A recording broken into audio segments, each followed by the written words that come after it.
Shalom, puji Tuhan, hari ini kita akan kembali merenungkan firman Tuhan. Mari kita berdoa.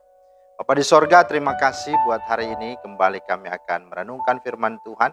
Buka hati kami ya Roh Kudus, dan mampukan kami boleh menjadi pelaku firman. Dalam nama Tuhan Yesus, amin.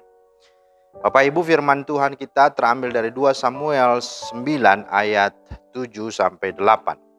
Kemudian berkatalah Daud kepadanya, janganlah takut sebab aku pasti akan menunjukkan kasihku kepadamu oleh karena Yonatan ayahmu.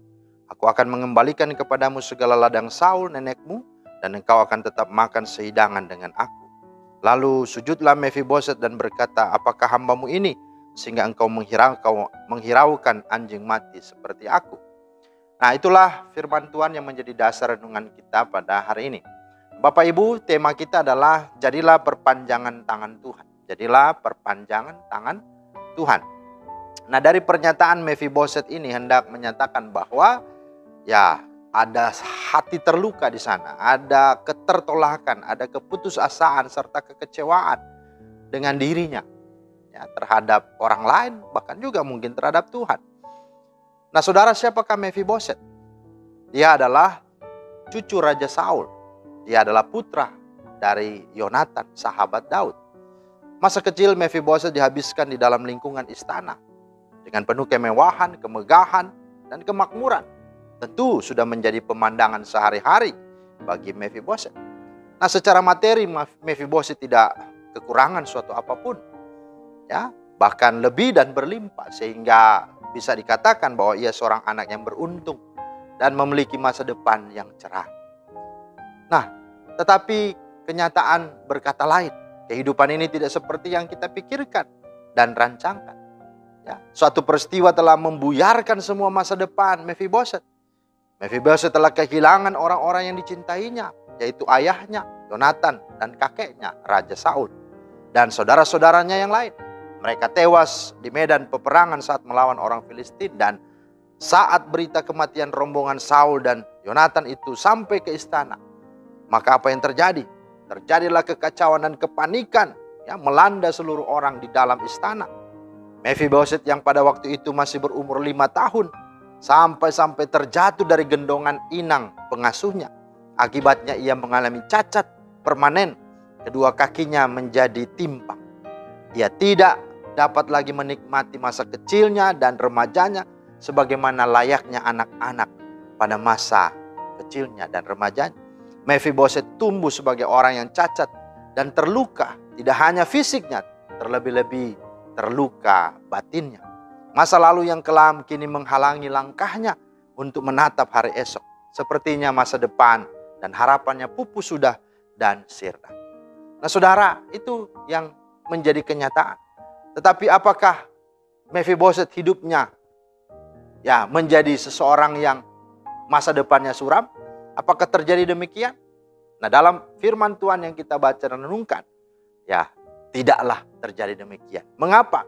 Karena pada waktu itu ketika Daud menjadi Raja Israel, menggantikan Saul, ia teringat keluarga Yonatan sahabatnya, dan juga perjanjian dengannya semasa ia masih hidup, seperti dikatakan Yonatan ya di kala itu. Itu ada di dalam 1 Samuel 20 ayat 14-15a. Maka ketika Daud mengetahui bahwa masih ada anaknya Yonatan yang bernama Mephiboset, maka datanglah Daud kepada Mephiboset dan berkata, janganlah takut, sebab aku pasti akan menunjukkan kasihku kepadamu oleh karena Yonatan ayahmu. Aku akan mengembalikan kepadamu segala ladang Saul, nenek moyangmu, dan engkau akan tetap makan sehidangan dengan aku. Ya, 2 Samuel 9 itu tadi. Nah, apa yang dilakukan Daud terhadapnya seperti apa? Seperti sebuah mimpi yang menjadi kenyataan. Laksana hujan yang menghapus kegersangan hati daripada Mephiboset. Citra diri Mephiboset yang tadinya negatif berubah karena uluran tangan kasih Daud. Perhatian, Daud memberikan pengharapan yang baru baginya. Ada semangat hidupnya kembali, pulih dan timbul karena merasa dihargai. Daud telah membuatnya merasa dia diterima dan memberinya rasa aman yang lama ia rindukan. Daud berkata, aku hendak menunjukkan kepadanya kasih yang dari Allah.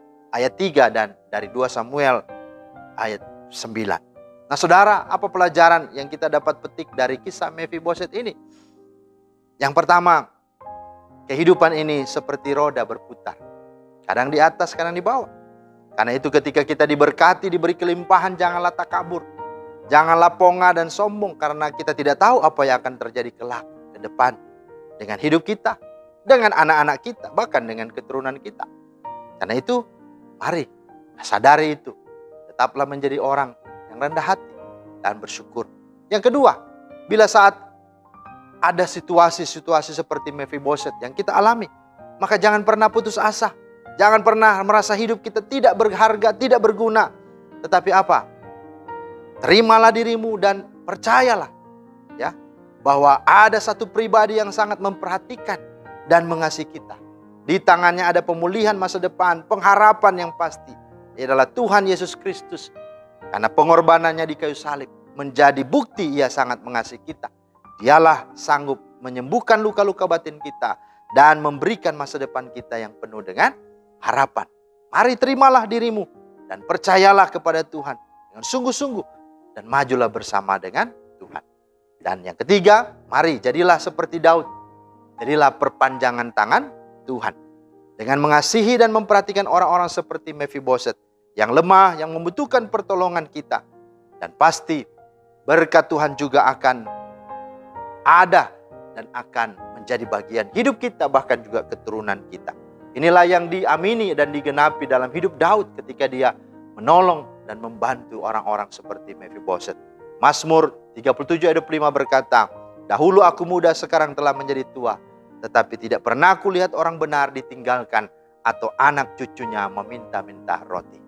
Itulah berkat firman Tuhan hari ini. Ingat dan mari jadilah perpanjangan tangan Tuhan. Tuhan memberkati. Amin.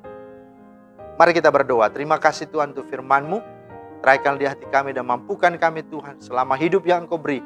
Bila kami menjadi seperti Daud, boleh menjadi perpanjangan tangan Tuhan untuk membantu banyak orang seperti Mephiboset nasibnya, agar supaya mereka mengalami perubahan hidup, mengalami kemenangan berjumpa dengan Tuhan dan kemerdekaan dan keberhasilan.